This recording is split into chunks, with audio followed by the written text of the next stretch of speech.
The Nation magazine and the Center for Media and Democracy were both leaked a set of ALEC materials. You couldn't write the story better than the reality of it. And the amazing thing was, it went way deeper than we had thought. Here you had bill after bill after bill. It was literally being implemented in states across the country. Paul Weyrich, back in 1980, he gave the Rosetta Stone for how to steal votes in the modern age. Speaking in 1980 at a Baptist convention down in Texas with Jerry Falwell and Ronald Reagan by his side. Now, many of our Christians have what I call the goo-goo syndrome. Good government. They want everybody to vote.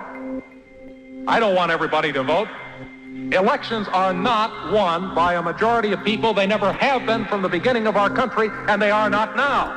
As a matter of fact, our leverage in the elections, quite candidly, goes up as the voting populace goes down. Here we are 25 years later, and this is being put in place by his organization, the American Legislative Exchange Council, which is funded by the Kochs. The Koch brothers were the ones who put the money behind Powell's call to arms. And then ALEC legislators take the bills and they introduce them in legislatures across the country as if they were their own original ideas.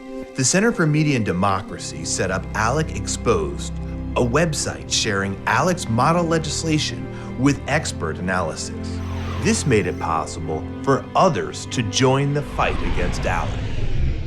So late last year, Color of Change launched a campaign targeting the corporate sponsors of ALEC. It was specifically focused on the voter suppression bills, the voter ID bills that ALEC has been pushing, or that legislators have been pushing around the country. You're more likely to get hit by lightning than to have in-person voter fraud. We were concerned because we saw the ways in which these voter ID bills stand to disenfranchise up to 5 million people. So corporations who every single day come to black folks and say, buy our products or use our services, these corporations were working with ALEC to push all sorts of laws that hurt our community. We had already launched a campaign focused on the voter ID bills, but suddenly here's this other piece of legislation that's incredibly dangerous to the black community, and here's this tragedy that's in the news that brings to light exactly how bad these stand your ground bills are.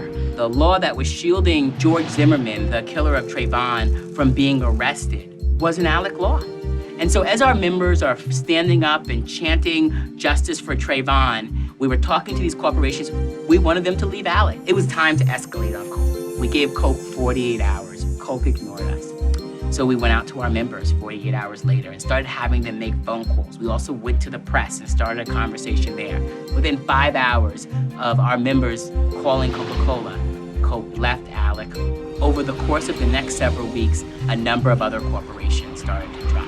McDonald's, Kraft, Johnson & Johnson, Walmart. We ran radio ads against corporations. We showed up to shareholder board meetings, took over social media pages, all intended to leverage the voice of everyday people, black folks and their allies, ensuring that their voices were being heard. So when people come together, that's our power. That's what we have to go up against the big money from the corporations. And when people come together, we can actually win things.